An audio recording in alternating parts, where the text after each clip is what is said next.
नाज़रीन, बात करेंगे आज भारत की। जापान के राजदूत हिरोशी सुजुकी ने अपनी पत्नी के साथ वड़ा पाव खाते हुए एक वीडियो शेयर की है। इस वीडियो में वो दोनों आपस में वड़ा पाव खाने का कंपटीशन करते हुए दिखाई दे रहे हैं। हिरोशी सुजुकी के वीडियो शेयर करने के बाद प्रधानमंत्री मोदी ने इस वीडियो का जवाब दिया और कहा कि ये ऐसा कंपटीशन है जिसे आप हारने पर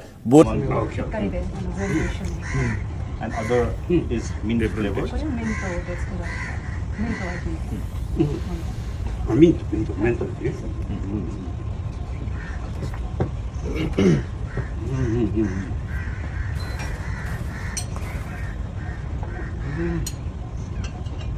you like some more? One more piece? Yes. I'll try one more. मुझे भी पहले ऐसे ही लगता था कि शायद खाने के लिहाज से कम से कम हम बेहतर हैं, हम आगे हैं, मतलब अच्छा टेस्ट होता है। लेकिन फूड, मेरी जो वाइफ है ना वो इंडियन फूड्स की बहुत बड़ी लवर है। अच्छा, बहुत बड़ी लवर है। उसका बस नहीं चलता कि वो पाकिस्तान छोड़ के इंडिया शिफ्ट हो जाए सिर्फ इंडियन फूड के लिए। वाह भाई वाह। अभी दिल तो करता है कि इंडिया जाएं, इंडिया देखें, उधर के खाने खाएं। पहले भी हम लोग साथ रहते थे। कोई जरूरत नहीं हिंदुस्तान को तेरी। कराची में 20 किलो आटे का थैला 2500 रुपए का मिल रहा है। 2500।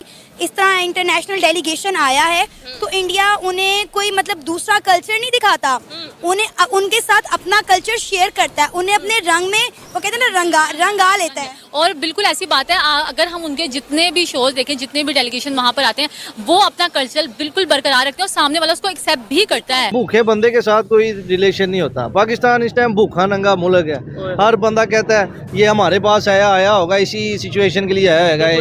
एक अरब डॉलर दे दो, 1 अरब डॉलर दे दो, 1 अरब डॉलर। यार जिस तरह इंडिया सबके साथ बेहतर ताल्लुकात ने उसने कोई अमेरिका का नहीं को सोचा। उसने तेल जहां से उसको फायदा मिलता है अपने मुल्क के लिए वो काम करता है। ऐसे ही है। हालांकि रशिया पे जब सैंक्शंस लगी थी तो इंडिया के ऊपर भी प्रेशर होगा कि भाई रशिया से ऑयल ना लो। सेफ है कि वो बाहर, मतलब हम लोग को कोई सिक्योरिटी उनकी नजर नहीं आती। जैसे आम लोग घूम रहे हैं वैसे ही वो लोग घूम रहे हैं। लेकिन मुझे नहीं लगता कि पाकिस्तान में ऐसा होता होगा। पाकिस्तान में मुझे लगता है कि आपकी शायद सिक्योरिटी होती हो। हाँ, क्योंकि भाई मेरा ख्याल है कि आपके जो हालात वो बहुत ज्यादा जो है इस चीज पर डिपेंड करते हैं। ये है कल्चर, ये है हमारे इंडिया की सॉफ्ट पावर। समझ रहे हैं आप? ये है जापान और भारत की दोस्ती। जिसको हम दुश्मन मुल्क कहते हैं वो देखिए किधर निकल गए, हम किधर रह गए। ये सोचने की बात है जो ऊपर बैठे हुए हैं, जिनको सोचना चाहिए, जो अपनी अना की जंग लड़ रहे हैं, उनको सोचना चाहिए मुल्क के बारे में। क्या मैसेज किया बताया ना मुझे। जय श्री राम दोस्तों एंड जय हिंद दोस्तों वीडियो क्लिप देख लियो कि जापान के राजदूत भारत के अंदर वड़ा पाव खाते हुए दिखाई दे रहे हैं और एकदम आराम से बिना सिक्योरिटी के घूम रहे हैं। उनको कोई दिक्कत नहीं हो रही, जबकि वो जापान के राजदूत हैं भाई, जापान के वो रिप्रेजेंटेटिव हैं और उनको प्रोटोकॉल भी मिलना चाहिए था, उनको सिक्योरिटी मिलनी चाहिए थी। लेकिन ऐसा कुछ नहीं है, आराम से मजे ले रहे हैं। लेकिन इसको देख करके पाकिस्तानी को लग गई है मिर्ची, क्योंकि पाकिस्तान के अंदर तो खुद आम पाकिस्तानी ही सुरक्षित नहीं है। अगर किसी पर थोड़े बहुत ज़्यादा पैसे हो जाएं तो वो तो भैया वैसे सिक्योरिटी लेके चलता है कि चलो, नहीं तो हमें कोई पाकिस्तानी ही लूट लेगा। अब इसके ऊपर पाकिस्तानियों का जो रिएक्शन है वो बहुत ही ज़बरदस्त है। चलिए इनका रिएक्शन देखते हैं, फिर मिलते हैं वीडियो के बाद। स्टार्ट करते हैं। वो बहुत सिमिलर हैं, बहुत सारी चीज़ें हैं। हिंदू गॉड्स जो है वो जापान में भी उनकी पूजा की जाती है और जापानीज जानते हैं इस बात को। कोई प्रोटोकॉल नहीं, एक आम इंसान की तरह, एक आम टूरिस्ट की तरह कह लीजिए कि अम्बासडर साहब गए हैं, शूट हो रहा है, व्लॉग शूट हो रहा है, लोग देख रहे हैं। कोई आपको नहीं दिखेगा कि गाड़ियों का काफिला आया है और बिल्कुल प्रोटोकॉल दिया जा रहा है। आगे पुलिस वैन, पीछे पुलिस घूम फिर रहे थे। बाजार भी देख लिया, खा भी लिया। और ये दिल्ली का एक इलाका था, सरोजनी नगर, और दिल्ली में ऐसे हजारों इलाके हैं और उन जगहों पर भी अलग अलग चीजें मिलती हैं खाने को, देखने को। मार्केट्स में हजारों आप कनॉट प्लेस में आ जाएंगे, बिल्कुल चीजें बदल जाएंगी। आप उधर करोल बाग चले जाएंगे, बिल्कुल आपको बदल जाएंगी। आप पहाड़गंज चले जाएंगे, आपको लगेगा कि अरे यार ये मैं कहाँ आ गया, थाईलैंड वालैंड आ गया क्या। मतलब आपको बिल्कुल वैसे नियॉन लाइट्स और ये और वो, पता नहीं, आप हैरान रह जाएंगे। जबकि दिल्ली इतनी सी है, तो सोचो हमारा देश कितना बड़ा है और हमारे देश में क्या क्या चीजें हैं। मैं कहता हूं ना कि शायद एक जन्म कम पड़ जाए अपने ही देश को पूरी तरह से डिस्कवर करने में, अपने ही देश को ढूंढने में, अपने ही देश को देखने में। इतनी चीजें हैं देखने के लिए, पूरी लाइफ टाइम जो है वो कम पड़ जाएगी। तो आप बताइए भाई वीडियो कैसा लगा। और मुझे लगता है कि जापान के लोग भी जो मायो को फॉलो करते हैं या जो एम्बेसडर साहब को फॉलो करते हैं, भाई आप लोग भी जाइए एम्बेसडर साहब को फॉलो कीजिए, उनको फॉलो करते हैं। अब वो चीजें अपने इंस्टाग्राम पे डाल रहे हैं, अपने सोशल मीडिया पे डाल रहे हैं, इंडिया से जुड़ी चीजें डाल रहे हैं। आप सोचिए जापान में लोग उन्हें देखेंगे, इतने बड़े पोस्ट पर हैं तो लोग फॉलो जरूर करते हैं, उनको जाकर देखेंगे, वो इंडिया के बारे में देखेंगे, फिर वहां से वो टूरिस्ट आएंगे। आप जैसे देखिए, जैसे मैम ने कहा कि 1984 में वो यहां पर आई थी, आप सोचिए। और जापान से टूरिज्म बहुत ज्यादा आती है यहां पर, और यहां के भी लोग जो भारतीय हैं वो जापान में बहुत ज्यादा रहते हैं, भारत के लोग भी रहते हैं। तो सोचिए कि जो कल्चरल एक्सचेंज है, ये जो सॉफ्ट पावर है, और हम उनका कल्चर भी समझ रहे हैं, वो हमारा कल्चर भी समझ रहे हैं, और दोनों हम एक दूसरे को अडॉप्ट कर रहे हैं, दोनों एक दूसरे को ग्रीट कर रहे हैं। हमें किसी के कल्चर से कोई प्रॉब्लम नहीं है, ना उन्हें किसी के कल्चर से प्रॉब्लम। आप सोचिए, छोटी मोटी बात नहीं है, बहुत बड़ी बात है। हमारे रिलीजन भी अलग अलग हैं, ऐसा नहीं है, लेकिन हम साथ हैं, मिलकर रहते हैं, एक दूसरे को हम नीचा नहीं दिखाते। अपने आप को हम नहीं कहते कि नहीं तुम्हारा वाला कम है, हमारा वाला ही सच्चा है, तुम्हारा वाला झूठा है, वो हम नहीं करते। वो हम सबके रिलीजन में ऐसा नहीं है।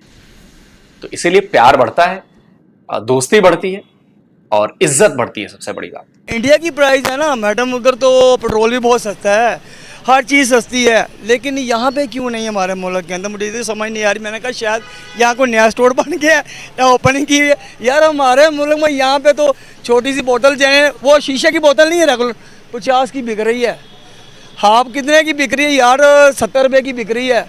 जो 40 की थी वो 70 में चलेगी, और जो डबल वो 160 में हो गई। यानी समझ ले एक बोतल के एक डबल का कीमत डबल निकाल रहे हैं पेमेंट। ये यहाँ पे पूछने वाला कोई नहीं है। सही बात है। अभी हमारी तकरीबन 15 डेज इंडियंस के साथ लाइव स्ट्रीमिंग होती रही है। उधर हम लोगों ने पूरे इंडियन ऑलमोस्ट चीज़ों को देखा है, डेवलपमेंट देखी, प्राइजेस देखी, मुस्लिम से बात की। मतलब एक चीज़ हम अपनी ज़ाहिरी आंखों से देख रहे हैं, क्या इसको भी जुटला सकते हैं? नहीं, इसको जुटला कैसे सकते हैं? हमने खुद देखा ही है, तो ये जो जेन्युइन बात है वो जेन्युइन भी है, लेकिन ये चीज़ें हमारे मुल्क के अंदर भी हो जाए तो वो ज़्यादा अच्छी बात है, लेकिन होनी चाहिए। आपको पता डबल रमज़ान का महीना है, और उसके अलावा भी देखेंगे ये रेट डबल से डबल करते जाएंगे। ये हमारी हुकूमत को पहले भी मैंने अपील की थी कि इनको सोचना चाहिए। जितनी भी अवाम गरीब आदमी है, इनको रिलैक्स किया जाए। अवाम के बारे में नहीं सोच पाएंगे तो ये कभी भी सीट पर नहीं बैठ पाएंगे, ना इनको वोट मिलेगा। दोस्तों वीडियो की ख़त्म, और आप लोगों ने वीडियो देख ली होगी, और आप लोगों ने पाकिस्तानी की बात भी सुन ली होगी कि जापान के एम्बेसडर भारत के अंदर आराम से घूम रहे हैं, आलू टिक्की खा रहे हैं, वड़ा पाव खा रहे हैं, गोलगप्पे खा रहे हैं, नो सिक्योरिटी है। इसके अलावा भारत का जो स्ट्रीट फूड है वो पूरी दुनिया में बहुत ज़्यादा फेमस है। खुद पाकिस्तान के लोग भी कहते हैं कि यार हमें भारत एक बार जाना चाहिए, और भारत के जो फास्ट फूड हैं या भारत के स्ट्रीट फूड हैं वो हमें ज़रूर ट्राई करने चाहिए, क्योंकि भारत के स्ट्रीट फूड की एक अपनी ही लजीजियत है। मेरे तो खुद मुंह में पानी आ रहा है, क्योंकि भारत का स्ट्रीट फूड दुनिया में फेमस क्यों है, और इस बात में भी कोई शक नहीं है। अगर कोई भी रिप्रेजेंटेटिव किसी भी देश का भारत आता है तो हम उसके कल्चर को नहीं देखते, हम अपना कल्चर दिखाते हैं कि भारत के अंदर इस तरह से होता है, भारत का कल्चर ये है, भारत का ट्रेडिशन ये है, भारत का जो स्ट्रीट फूड है वो किस तरह से लोग एंजॉय कर रहे हैं, वो सब चीज़ दिखाते हैं। अभी जब दिल्ली के अंदर G20 मीटिंग हुई थी तो 500 तरह की वेजिटेरियन डिश बनाई गई, वो भी सिर्फ और सिर्फ बाजरे से, ठीक है। और पूरे के पूरा जितना भी डेलीगेशन था G20 मीटिंग का, चाहे प्राइम मिनिस्टर्स हों, सारे के सारे प्राइम मिनिस्टर हों, और दूसरे जितने बड़े बड़े डेलीगेशन में साथ में लोग हों, उन सब लोगों ने इतना एंजॉय किया वो फूड, इतना एंजॉय किया, बहुत ही ज़्यादा। जो लोग नॉनवेज भी खाते थे उन्होंने भी नॉनवेज नहीं खाया, उन्होंने भी वही खाना खाया, और वो भी सारा का सारा वेजिटेरियन। तो ये है भारत की एक तरह से कह लें जीत, कह लें कि हाँ भाई भारत ने अपने देश को रिप्रेजेंट किया। भारत ने ये दिखाया कि हम दूसरे देश के जो कोई मेहमान आता है तो उसके साथ हम किस तरह का बर्ताव करते हैं। फ्रेंड्स, आप लोग इस बारे में क्या कहना चाहते हैं प्लीज़ कमेंट सेक्शन में ज़रूर बताइए।